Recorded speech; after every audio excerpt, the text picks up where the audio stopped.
திரு நரசிம்மா அவர்களின் குபேர வனக்காவல்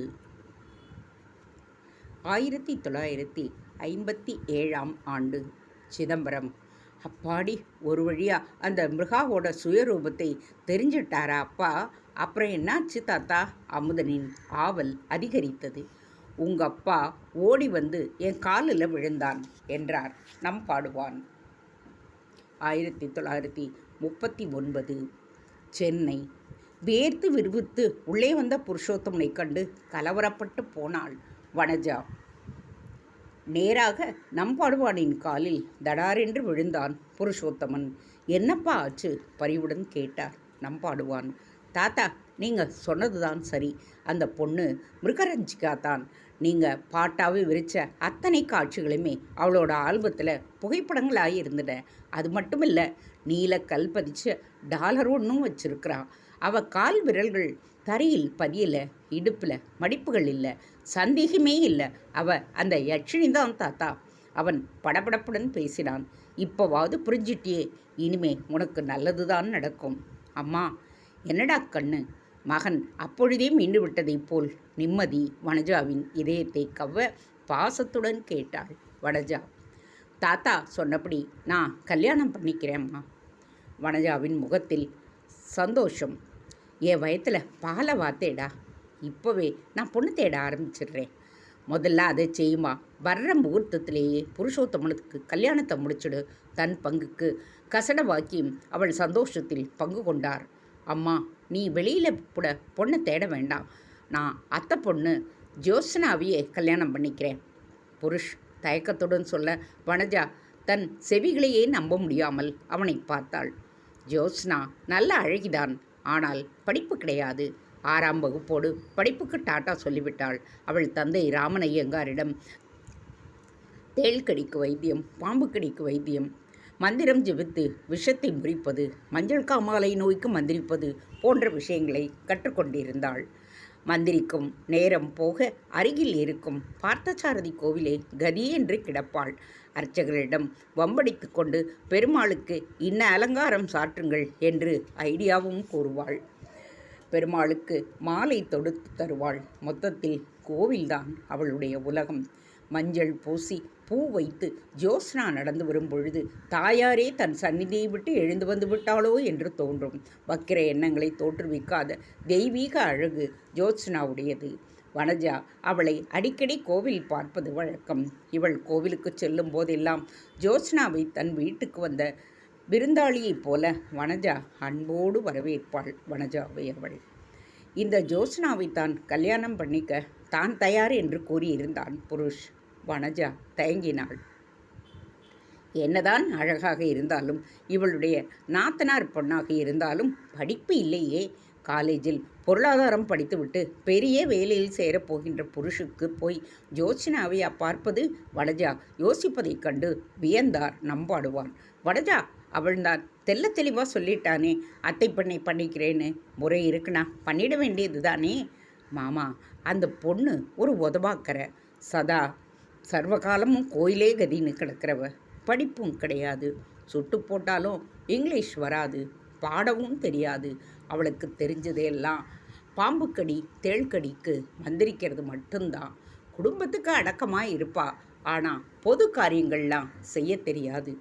மொத்தத்தில் என்று சொல்பவளை இடைமறித்தார் நம்பாடுவான். நல்லா இருக்குப்போ, நம்ம புருஷோத்தமனுக்கு அப்படிப்பட்ட பொண்ணு தான் தேவை. கோவிலே கதின்னு இருக்கிற பொண்ணுக்குத்தான் பகவானோட கடாட்சம் அதிகமாக இருக்கும். இவளை மாதிரி விஷ ஜந்துக்கள் கடிக்கு மந்திரிக்கிற பொண்ணால் தான் மிருகா மாதிரி விஷ ஜந்துக்களை சமாளிக்க முடியும். இது பகவான் நியமித்த உறவு. முதல் காரியமாக உன் நாத்தனார்கிட்ட பேசி இந்த கல்யாணத்தை முடி. நம்பாடுவான் கூற அன்று இரவே தன் நாத்தனார் வீட்டுக்கு கிளம்பி விட்டாள் வனஜா. வாங்கோ மண்ணி வாய் நிறைய வரவேற்றாள். இவள் கணவன் திருமலையின் தங்கை சுந்தரவல்லி.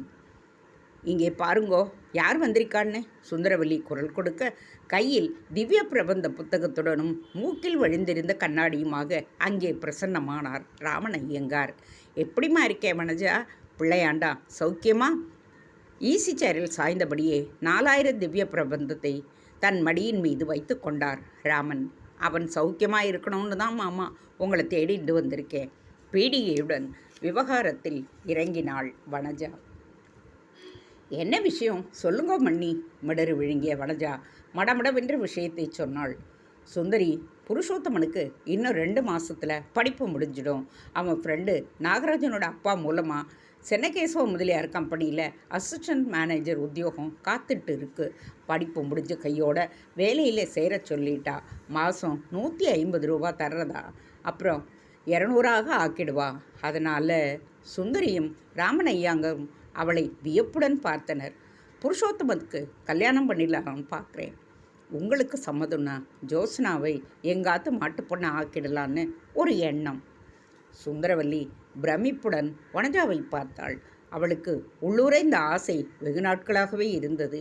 ஆனால் கல்லூரியில் படிக்கும் புருஷோத்தமன் கர்நாடகமான தன் பெண்ணை எங்கே திரும்பி பார்க்கப் போகின்றான் என்கின்ற எண்ணத்தில் தன் ஆசையை மனதிற்குள்ளேயே பூட்டி வைத்திருந்தாள். இப்பொழுது வனஜாவே வந்து விஷயத்தை பிரஸ்தாபித்ததும் பரமானந்தத்தில் மூழ்கி போனாள் அவள். கரும்பு தின்ன கூலியா மண்ணி, உணர்ச்சியுடன் சொன்னவளை சும்மா இரு என்று பார்வையாலேயே அடக்கினார் ராமனையங்கார். வனஜா, ஓ பிள்ளையோட அபிப்பிராயத்தை கேட்டியோ? சந்தேகத்துடன் இழுத்தார். சாரி, அவன் ஆசைப்பட்டு தான் நானே வந்திருக்கேன். வனஜா கூறிய பதில் அடுக்கலையில் இருந்த ஜோத்ஸ்னாவின் காதில் அமுதமாக பொழிந்தது. பலமுறை கோவிலுக்கு போகும்போதும் கடைக்கு போகும்போதும் இவளும் புருஷோத்தமனும் தெருவிலேயே சந்தித்ததுண்டு. இவளும் தலையை குனிந்து கொண்டு போய்விடுவாள். அவனும் கண்டுகொள்ள மாட்டான்.